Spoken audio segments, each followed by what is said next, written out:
and viciously around his throat. Element of surprise in that. He forced the metal of the cuffs straight back into the prison guard's Adam's apple. "What can I tell you, Bobby? I am a psychopathic liar after all." Fishenauer began to thrash and struggle fiercely. He couldn't breathe. It was as if he were drowning. His knees cracked up hard under the dashboard and the steering wheel. The night was filled with the loud, animalistic growls coming from both men. Fishenauer managed to get his legs all the way over to the passenger side of the front seat. His work boot kicked the ceiling of the Bronco. His torso was twisted sideways as if it were hinged. He gasped and made the strangest noise. It sounded like metal burning, crackling on a stove. Fishenauer's struggling eased off and finally stopped, except for some twitching of his limbs. Gary was free, just as he had known from the very beginning he would be. Gary Soniji Murphy was on the loose again.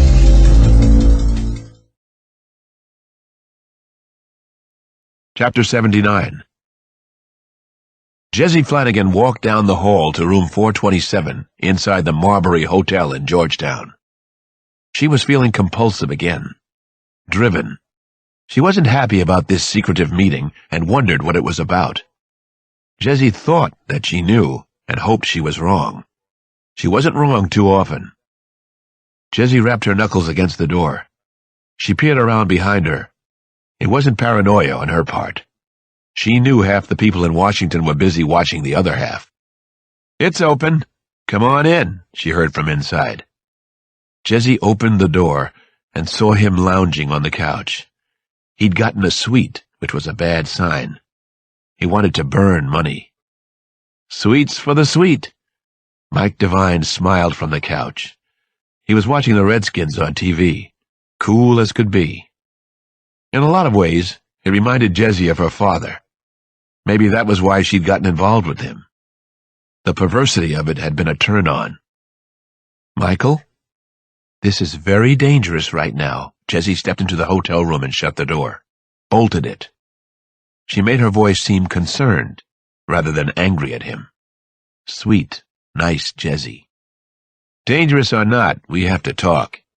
You know your boyfriend came to see me recently. He was parked outside my building this morning." "He's not my boyfriend. I've been pumping him for information that we've needed." Mike Devine smiled. "You pump him, he pumps you. Is everybody happy?" "I'm not." Jesse sat down next to Devine on the couch. He was definitely sexy, and he knew it. He had Paul Newman's looks, minus the unbearably beautiful blue eyes. He also liked women, and it showed. "I shouldn't be here, Michael. We shouldn't be together now." Jesse rubbed her head against his shoulder. She gently kissed his cheek, his nose. She felt like doing anything but cuddling up with him now. But she could do it if she had to. She could do whatever it took. "Yeah, you should be here, Jesse. What good is all this money if we can't spend it, and we can't be together?" "I seem to remember a few days down at the lake recently. Did I imagine that?"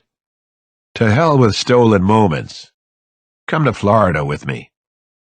Jesse kissed his throat. He was clean-shaven, and he always smelled nice. She unbuttoned his shirt and slid her hand in. Then she let her fingers graze the lump in his trousers. She was on automatic control now. Whatever it took. "We might have to get rid of Alex Cross. I'm serious," he said in a whisper. "You hear me, Jesse?" She knew he was testing her, trying to get a reaction. "It's a serious thing to say. Let me work on it a little. I'll find out what Alex knows. Be patient." "You're fucking him, Jesse. That's why you're patient." "No, I'm not." She was undoing his belt, being a little clumsy with her left hand. She needed to keep him in line for a while longer. "How do I know you haven't fallen for Alex Cross?" he persisted. "Because, Michael, I'm in love with you." She pushed closer to Devine and held him. He was easy to fool. They all were.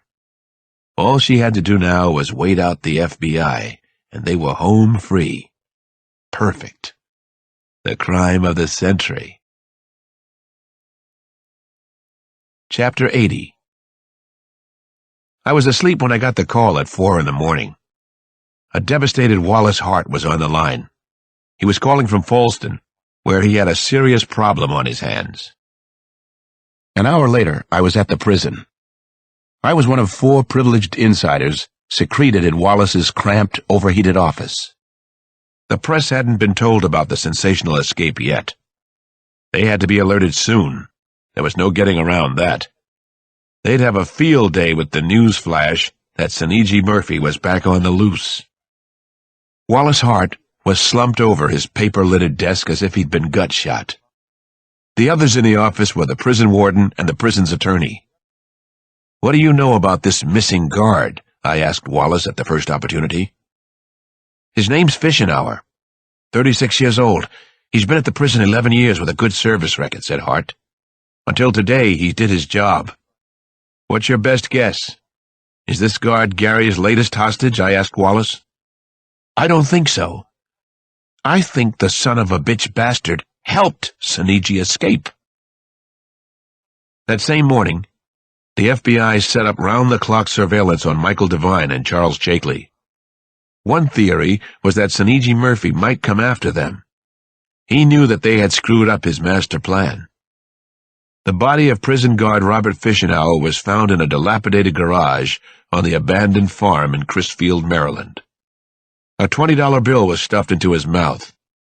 The bill was not part of the Florida ransom money. The usual rumors of Seniji Murphy's sightings went on throughout the day. Nothing came of them. Seniji Murphy was out there somewhere, laughing at us, probably howling in some dark cellar. He was back on the front page of every newspaper in the country, just the way Gary liked it, the #1 bad boy of all time. I drove to Jesse's apartment that night around 6. I didn't want to go over there. My stomach wasn't doing too well. My head was in even worse shape.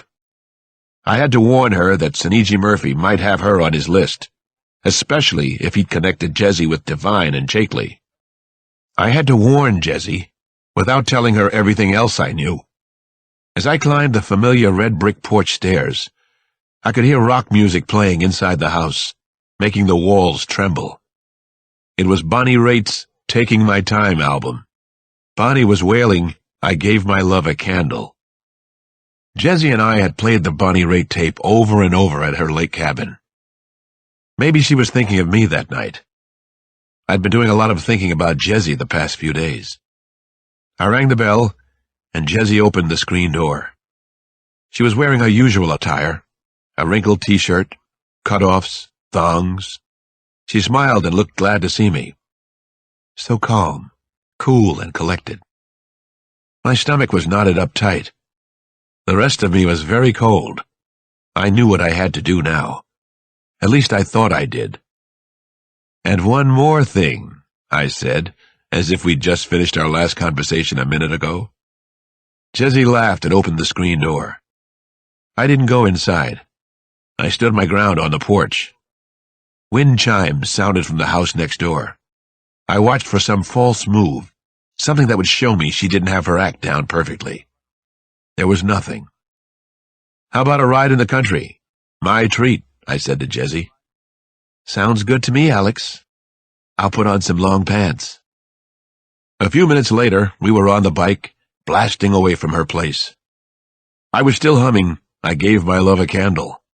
I was also thinking everything through one final time. Making my plan, checking it twice. Gonna find out who's naughty and nice. "We can talk and ride the bike at the same time." Jesse turned her head and shouted into the wind. I held onto her back and chest tighter. That made me feel a little worse than I'd been feeling. I shouted against the side of her hair, "I was worried about you with Seniji on the loose." That much was true. I didn't want to find Jesse murdered, with her breasts cut off. She turned her head. "Why's that? Why were you worried about me? My Smith & Wesson is at the house." "Because you helped ruin his perfect crime spree, and maybe he knows that," I wanted to say to her. "Because you took that little girl from the farmhouse, Jesse. You took Maggie Rose Dunn. And then you had to kill her, didn't you?" "He knows about the two of us from the newspapers," I said to Jessie instead. "He might go after anybody who was involved with the case, especially anybody he thinks helped spoil his little plan." "Is that the way his mind works, Alex?" "You'd know if anybody would. You're the criminal shrink." "He wants to show the world how superior he is," I said. "He needs this to be as big and as complicated as the Lindbergh thing was in its day. I believe that's his Lindbergh angle. He wants his crime to be the biggest and the best. He isn't through yet. Probably thinks he's just getting started again." "Who's Bruno Hauptmann in our story? Who was Sinigi trying to set up?" Jessie called out over the wind. Was Jessie trying to give me her own alibi? Was it possible that she'd been framed by Sinigi somehow? That would be the ultimate. But how? And why? "Gary Murphy is Bruno Hauptmann," I told her, because I thought I knew the answer. "He's the one Gary Sinigi cleverly framed. He was convicted and went to jail, and he's innocent." We talked back and forth for the first half hour of the ride. Then it got quiet for mile after mile of open highway. We were both off in our own private worlds. I found myself just holding onto her back. I was remembering different things about us, feeling so bad inside, wanting all the feeling to stop. I knew that she was a psychopath, just like Gary. No conscience. I believed that business, the government, Wall Street were filled with people like that. No regret for their actions. Not unless they got caught. Then the crocodile tears started. "What if we go away again?" I finally asked Jessie the question I'd been working up to. "Go down to the Virgin Islands again. I need it." I wasn't sure if she'd heard me. Then Jessie said, "All right. I'd like some time in the sun. The islands it is." I moved in behind her on the speeding motorcycle. The deed was done. We streaked through the beautiful countryside, but all the blurred passing scenes, everything that was happening now, hurt my head, and it wouldn't stop hurting. Chapter 81. Maggie Rose Dunn wanted to live more than anything else. She understood that now. She wanted her life to return to the way it had been. She wanted to see her mother and father so much, to see all of her friends, her Washington and Los Angeles friends, but especially Michael. What had happened to Shrimpy Goldberg? Had they let him go? Had he been ransomed, but for some reason she hadn't? Maggie worked picking vegetables every day, and the work was hard. But, most of all, the work was the most boring thing she could ever imagine doing. She had to put her mind somewhere else during the long days under the burning sun. She just had to get her mind off what she was doing, and where she was. Nearly a year and a half after the kidnapping, Maggie Rose Dunn escaped from where they were hiding her. She had disciplined herself to wake up early every morning before any of the others. She did this for weeks before she tried anything. It was still dark outside, but she knew the sun would start to rise in almost an hour. Then it would be so hot. She went into the kitchen in her bare feet, holding her work shoes in her hand. If they caught her now, she could say she was only going to the bathroom. Her bladder was full, a precaution she'd taken in case she was caught. They told her that she would never escape, not even if she got out of that particular village. It was over 50 miles to another town in any direction she chose, so they told her. The mountains were full of snakes and dangerous cats. Sometimes she heard the cats growl at night. She would never make it to another town. They told her that. And if they did catch her, they would put her under the ground for at least a year. Did she remember what it was like being buried? Never seeing the light for days at a time? The kitchen door was locked. She had learned where the key was kept with a lot of other rusty old keys in a tool closet. Maggie Rose took the key, and also a small hammer to use as a weapon. She slid the hammer under the elastic of her shorts. Maggie used the key for the kitchen door. It opened, and she was outside. For the first time in so long, she was free. Her heart soared like the hawks she sometimes saw flying high over the hiding place. Just the act of walking